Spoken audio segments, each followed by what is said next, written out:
For 3 years, Carlos Rodriguez had been just another food truck owner, until the day he recognized the cartel tattoo on a customer's wrist and realized his quiet life was over. Welcome to One Human, One Story. Before we tell this incredible story, have you ever wondered about the person serving your street food and what secrets they might carry? Write in the comments. And if you believe stories like this deserve to be heard, hit subscribe. Carlos Rodriguez parked his food truck, El Corazon, at exactly 10:30 a.m. every weekday morning in the same spot on Calle Ocho in Miami's Little Havana. The bright yellow truck, with its hand-painted murals of traditional Mexican scenes, had become a neighborhood fixture. Office workers knew they could count on Carlos for authentic carnitas tacos. Construction crews stopped by for hearty breakfast burritos. Tourists snapped photos of the colorful vehicle while waiting for their orders of street corn and fresh guacamole. To everyone who knew him, Carlos was simply a hard-working food truck entrepreneur, a man in his late 40s with calloused hands from years of cooking and a genuine smile for every customer. He spoke Spanish with the construction workers, English with the business crowd, and a mixture of both with the neighborhood kids, who sometimes helped him clean tables in exchange for free sodas. What his customers didn't know was that Carlos Rodriguez had spent 15 years as a Drug Enforcement Administration agent specializing in cartel infiltration operations. He had lived undercover for months at a time in Mexico, Colombia, and Venezuela. He had posed as a drug dealer, a corrupt police officer, and a money launderer. He had testified in federal court against some of the most dangerous criminals in the Western Hemisphere. But that was another life, another identity that he had carefully buried when chronic back injuries from a cartel beating forced him into early retirement 5 years ago. The transition from federal agent to food truck owner had been intentional. Carlos wanted something simple, something honest, something that would let him sleep through the night without checking locks and watching shadows. For 3 years, the plan had worked perfectly, until Tuesday morning, when everything changed. Carlos was preparing for the lunch rush when a man approached his service window, mid-30s, well-dressed in expensive jeans and a designer polo shirt. He ordered 2 carnitas tacos and a Coca-Cola. Nothing unusual except for the tattoo on his left wrist that became visible when he reached for his wallet. A small, intricate design that looked like decorative artwork to most people, but Carlos recognized it immediately. It was the mark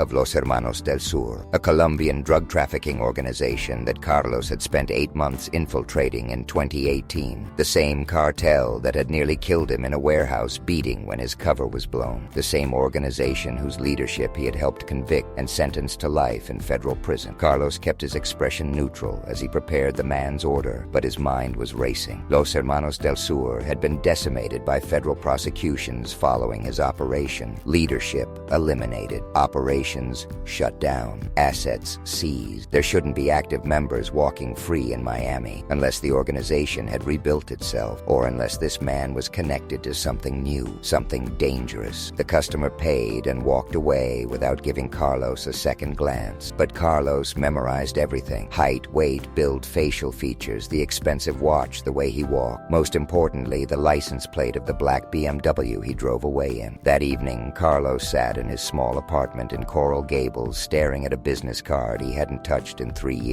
Agent Maria Santos, Miami DEA Field Office. His former partner, and the only person who would understand what he had discovered. Carlos dialed the number. Maria Santos answered on the second ring. She didn't sound surprised to hear from him. Carlos explained what he had seen. Maria listened without interrupting. When he finished, she was quiet for a long moment. "Carlos, we shut down Los Hermanos 5 years ago. The leadership is in federal prison. The mid-level operators were deported. There shouldn't be anyone left." "I know," Carlos said. "That's why I called." Maria arrived at Carlos's apartment 2 hours later, carrying a laptop and a thick file folder. She looked older than Carlos remembered. Stress lines around her eyes, gray streaks in her black hair. The cost of 15 years fighting a war that never seemed to end. She spread photos across Carlos's kitchen table. Mug shots, surveillance photos, known associates of Los Hermanos del Sur from their active years. Carlos studied them carefully, but didn't recognize the man from his food truck. Maria pulled out more recent intelligence reports: customs seizures, border patrol arrests, financial investigations.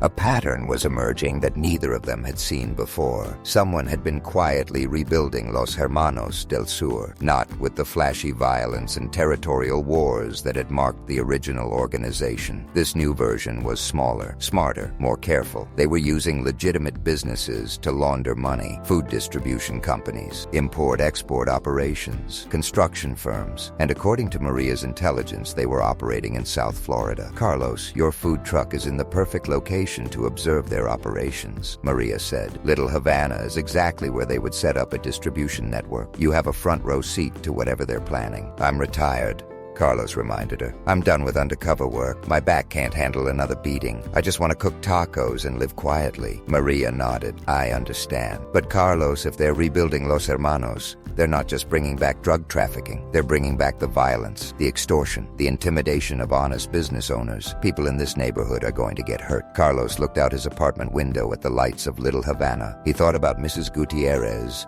who bought breakfast burritos for her grandchildren every Friday, about Miguel, the construction foreman, who always left generous tips, about the teenagers who gathered around his truck after school sharing stories and dreams. These were his people now, his community, his responsibility. "What do you need me to do?" Carlos asked. Maria outlined the plan. Carlos would continue operating his food truck normally, but now he would be watching, listening, documenting. If Los Hermanos was using the neighborhood for operations, there would be signs, patterns of activity, people who didn't belong, money changing hands in ways that didn't make sense. Carlos would be their eyes and ears, unofficially, carefully, without taking any risks that might expose him or endanger the community. The next morning, Carlos opened El Corazon for business as usual, but now he was seeing his surroundings with different eyes. The man with the cartel tattoo didn't return Tuesday or Wednesday, but Thursday morning Carlos noticed something else: a white panel van that had been parked across the street for 3 consecutive days. Different driver each time, but always the same vehicle, always watching the intersection where Carlos parked his truck. Carlos documented the license plate, the times the van appeared,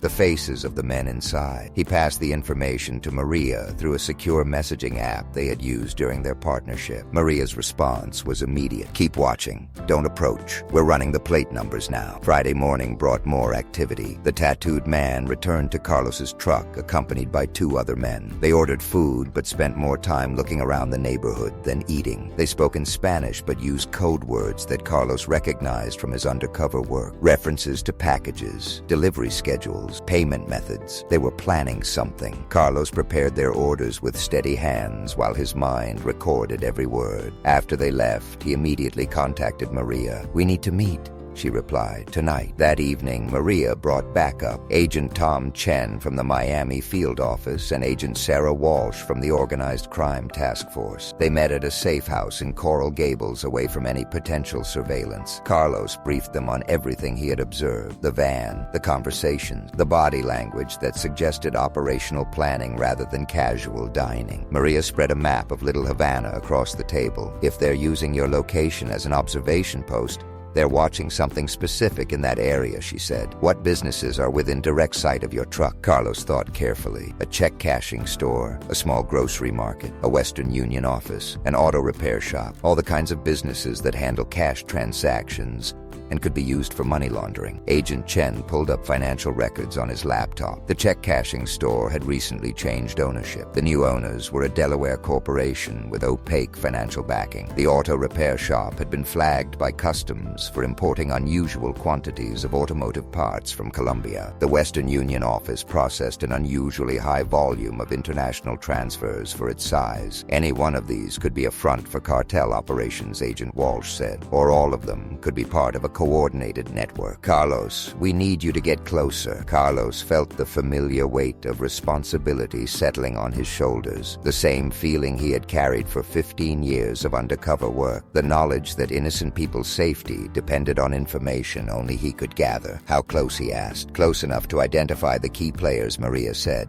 "Close enough to understand their operational structure, but not close enough to blow your cover or put yourself in danger. We just need intelligence, not heroics." Carlos nodded. He understood the assignment, but he also understood the risks. Los Hermanos del Sur had a long memory and a reputation for violence against anyone who crossed them. If they discovered that their friendly neighborhood taco vendor was actually the DEA agent who had destroyed their organization 5 years ago, his quiet life would end very quickly and very brutally. The next week, Carlos began expanding his customer base. He started opening earlier to catch the morning shift at the auto repair shop. He stayed later to serve dinner to employees leaving the check-cashing store. He offered lunch delivery to the Western Union office. Slowly, carefully, he inserted himself deeper into the daily rhythm of the businesses his law enforcement instincts told him were suspicious. What he discovered confirmed his worst fears. The auto repair shop was indeed a front operation. Mechanics were modifying vehicles with hidden compartments for drug transportation. The check-cashing store was processing large cash deposits that were immediately transferred to offshore accounts. The Western Union office was facilitating money transfers that followed patterns consistent with cartel financial operations. More troubling was the scope of the operation. This wasn't a small local drug ring. This was a sophisticated international network with connections to Colombia, Venezuela, and Mexico. Los Hermanos del Sur had returned to Miami in a big way. Carlos documented everything: license plates of vehicles being modified, times and amounts of suspicious cash transactions, names and faces of people who appeared to be coordinating activities across multiple businesses. He shared intelligence with Maria through encrypted communications while maintaining his cover as a simple food truck owner. But as the investigation deepened, Carlos realized something that made his blood run cold. The cartel wasn't just rebuilding their drug trafficking operations. They were planning something much larger, something that would put thousands of innocent people at risk. The intelligence he had gathered pointed to a major operation scheduled for the following month. Details were still unclear, but the scale suggested either a massive drug shipment or something even more dangerous. Carlos knew he had to get closer, had to take risks that went against every survival instinct developed over 15 years of undercover work, because sometimes protecting your community meant putting yourself in harm's way. The next morning, Carlos approached the manager of the auto repair shop with a business proposition. He wanted to expand his food truck operation, maybe set up a permanent lunch counter inside the garage for the workers. The manager was interested. Workers spent too much time leaving the property for lunch. An on-site food service would increase productivity. Carlos began bringing lunch to the auto repair shop every day, setting up a small serving station in the corner of the garage, watching, listening, learning. What he discovered exceeded his worst expectations. Los Hermanos del Sur wasn't just trafficking drugs, they were trafficking people. The modified vehicles were being used to smuggle human beings across the Mexican border into the United States. Men, women, and children fleeing violence and poverty were being packed into hidden compartments designed for cocaine shipments. Many didn't survive the journey. Those who did were forced into debt bondage, labor trafficking, sexual exploitation. The cartel had diversified into human misery on an industrial scale. Carlos passed this intelligence to Maria immediately. The response was swift and decisive. A joint task force was assembled: Immigration and Customs Enforcement, Human Trafficking Division, International Operations Specialists. They had moved beyond simple drug trafficking into crimes against humanity. The operation would be taken down hard, fast, with maximum federal resources. But first,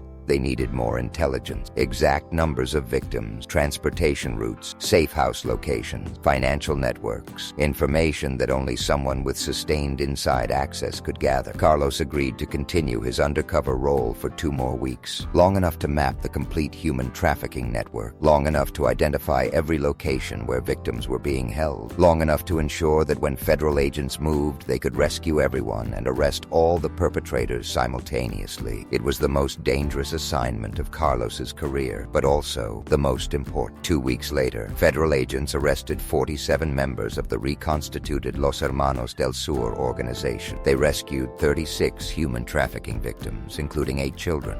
They shut down a network that had generated over $50 million in illegal revenue. The operation made national news as one of the largest human trafficking busts in South Florida history. Carlos Rodriguez was never mentioned in the press coverage. His role remained classified. His identity as the undercover food truck owner who had infiltrated the organization was protected. He returned to El Corazon the day after the arrests, parked in his usual spot, served carnitas tacos to construction workers and office employees and neighborhood kids who had no idea that their friendly food truck owner had just helped save dozens of lives. Mrs. Gutierrez bought breakfast burritos for her grandchildren. Miguel, the construction foreman, left his usual generous tip. The teenagers gathered after school to share stories and dreams, just like always. Carlos smiled and cooked and served his community. But now he carried the satisfaction of knowing that the neighborhood was safer, that the children playing in the nearby park wouldn't be targeted by traffickers, that families could walk the streets without fear of cartel violence. Some retirements are absolute endings. Others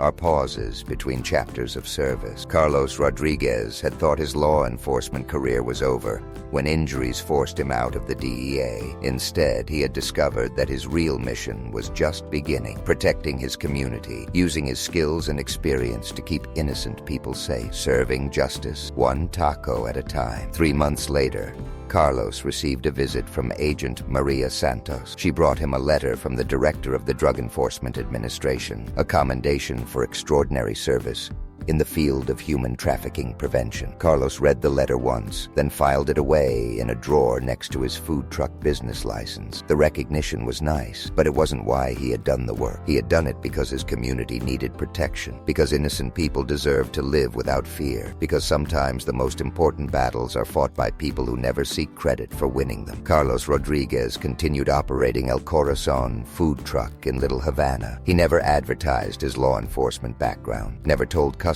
about his undercover work, never sought recognition for the lives he had saved. He simply showed up every morning, parked in the same spot, served authentic food with genuine care, and kept watching. Because once a protector, always a protector. Some heroes wear badges, others wear aprons and serve tacos from food truck, but the uniform doesn't matter. What matters is the willingness to stand between evil and innocence, to use whatever tools you have to keep your community safe, to serve others even when the service requires sacrificing your own peace and safety. Carlos Rodriguez had found his calling, not in the halls of federal buildings or the dangerous streets of foreign countries, but on a corner in Little Havana, where every meal served was an act of love for his community, and every day brought new opportunities to protect the people who trusted him. So I ask you, have you ever wondered about the person serving your food and what experiences shaped their life? Have you considered that the quiet professional preparing your meal might have stories of service and sacrifice that would humble you? Tell us about someone whose hidden background surprised you. Because here at One Human, One Story, we believe that extraordinary people often hide in plain sight, serving others in the most ordinary ways. Sometimes the best protection comes from those who ask for nothing in return except the opportunity to serve. Sometimes heroes don't announce themselves. They just show up every day and do what needs to be done. And sometimes the most important work happens over a food truck counter, where justice is served alongside carnitas tacos. If this story moved you, please subscribe and share it with someone who needs to be reminded that service comes in many forms and heroes can be found in the most unexpected places. We'll see you in the next story, and until then, remember to appreciate the people who serve your community in small ways every day. You never know what courage and dedication they might be quietly carrying.